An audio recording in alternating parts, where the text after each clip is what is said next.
Vladimir Putin tenta reagir ao cerco econômico, ao estrangulamento da Rússia. Putin emitiu um decreto proibindo a exportação de moeda estrangeira. Ele está tentando manter na Rússia dólares, euros, libras. Fernando Nakagawa vem para cá, começa a vigir já amanhã. Muito boa tarde para você, Naka. É uma tentativa de manter moeda estrangeira na Rússia, depois que a Rússia foi proibida de fazer negócios em dólar, em libra, em euro, enfim, fechou ali praticamente, né, a força dela nesses outros países. Desde amanhã a gente está vendo um derretimento dos bancos europeus e Putin está tentando fugir aí do cerco econômico agora que foi armado depois que ele invadiu a Ucrânia. Dani, essa é a resposta do governo Vladimir Putin a essa série de medidas econômicas anunciadas desde o fim de semana, em que o Ocidente, a despeito de um movimento mais discreto no campo militar, no ponto de vista econômico, de fato, Estados Unidos e as autoridades europeias foram mais assertivas quando, no fim de semana, confirmaram a exclusão da Rússia de duas possibilidades: de movimentação de recursos de empresas e indivíduos pelo sistema financeiro tradicional e pelo SWIFT, aquela plataforma de troca de operações, e também congelando o acesso às reservas internacionais. Desde então, o governo de Vladimir Putin tem anunciado algumas medidas para tentar reagir a essa falta de capitais e impedir a fuga de capitais do território russo. Ontem, o governo anunciou uma medida que obrigava empresas exportadoras a venderem 80% dos recursos em moeda estrangeira que estavam em conta naquele momento. E hoje vem essa nova medida anunciada há pouco pelo Kremlin, de que um decreto vai banir a exportação em moeda a partir que exceda $10 mil, e a medida vale a partir de amanhã. Essa regra, segundo o Kremlin, só vai ser aplicada a recursos financeiros, a dinheiro propriamente dito. Isso não impede que uma empresa russa exporte $50 mil, $1 milhão.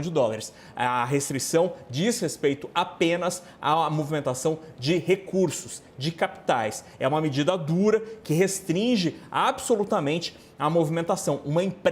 Para uma empresa, movimentar só $10 mil não quer dizer nada, é muito pouco para uma empresa. Para o indivíduo, sim, pode fazer diferença, mas para uma empresa, esta medida, a depender dos detalhes que o Kremlin ainda não divulgou, mas inviabilizaria completamente que uma filial, por exemplo, de uma empresa multinacional instalada na Rússia pudesse enviar lucros, por exemplo, ou pagamento de royalties à sua sede em outro país. Essa decisão do governo russo acontece no segundo dia de forte desvalorização do rublo na comparação com outras moedas. Ontem, o dólar subiu mais de 20% na comparação com o rublo e, neste momento, o dólar sobe no mercado internacional na comparação com o rublo 10,89%. Atualmente é preciso ter 112 rublos para comprar $1. Lá no comecinho do governo de Boris Yeltsin, eram 5 rublos para comprar o mesmo dólar. Isso mostra como a economia russa está derretendo após essa série de medidas e restrições anunciadas pelo Ocidente. Dani. A bolsa em Moscou não abriu de novo, Não abriu de novo, pelo segundo dia consecutivo. Segundo dia consecutivo, para evitar aquele derretimento assim brutal, aquela coisa que vai parar na chão mesmo. Mas não impediu, por exemplo, a queda absolutamente impressionante das ações do Sberbank, que é o maior banco privado russo. Ontem, os recibos que são negociados na Bolsa de Londres caíram 74%. 74%. E os porta-vozes do Banco Central Europeu já falam abertamente à imprensa da possível quebra das filiais europeias desse banco russo, já que está acontecendo uma corrida às instituições financeiras, às agências, para sacar os recursos. E a gente já tem aquela corrida das pessoas indo tirar dinheiro na própria Rússia, né? Aquela imagem que fica todo mundo amontoado e tal, o que tira liquidez dos bancos e é sempre uma má notícia, sim, precede uma má notícia. E neste momento, o Banco Central, o Banco da Rússia, o Banco Central russo, tem muito menos ferramentas para tentar reagir, porque se tivesse posse, por exemplo, das reservas internacionais, teria recursos externos em moeda forte para tentar fazer frente e oferecer liquidez ao sistema financeiro. Esta possibilidade, pela decisão anunciada no fim de semana, fica muito restrita e o acesso ao dinheiro russo que está no exterior é praticamente impossível diante dessas medidas. E aí uma consequência importantíssima desse quadro, Dani, é a inflação. A inflação nos últimos anos na Rússia já foi bastante acelerada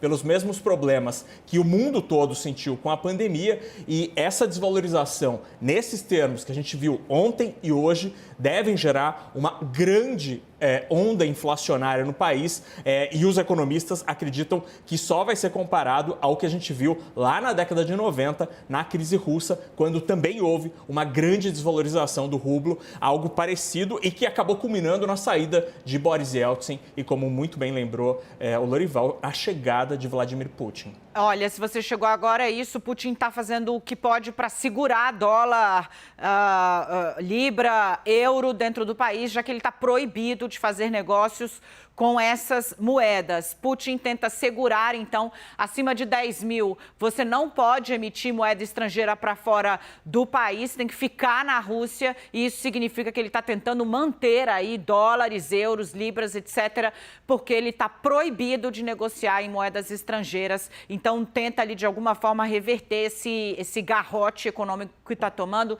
Obrigada, Naka. Eu já volto com você, porque eu quero falar sobre a ação do Facebook hoje, avisando que da Meta, né, que é a nova PJ do Facebook, avisando que vai dar um downgrade em todas as publicações do governo russo, em todas as suas plataformas. A gente vai falar sobre isso com o Nakagawa daqui a pouco.